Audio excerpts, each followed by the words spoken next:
Saatnya perbarui informasi Anda di Kompas Update. Saudara, sungai meluap dan merendam permukiman warga di 12 desa di Kabupaten Lebong, Bengkulu. Satu jembatan penghubung desa putus akibat diterjang arus sungai.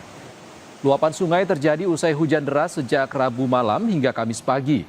Ketinggian air berkisar 50 cm hingga 1 meter di beberapa titik.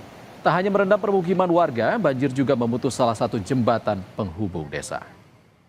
Selain banjir, sebagian akses jalan juga terputus akibat longsor. Pada Kamis siang, banjir sudah berangsur surut, sementara warga terdampak sudah dievakuasi ke tempat yang lebih aman.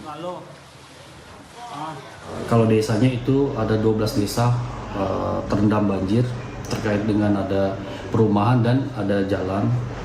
Nah, kalau ketinggian kalau di posisi ada yang 30, ada juga yang 1 meter. 1 meter. Terus kalau ada juga dapat informasi ini dari ke BPBD Provinsi Bengkulu, itu ada terjadi longsor juga, ada di 2 titik. Yang pertama adalah Desa Talang Ratau dekat Monte Carlo. Selanjutnya ada lagi di Desa Sorong.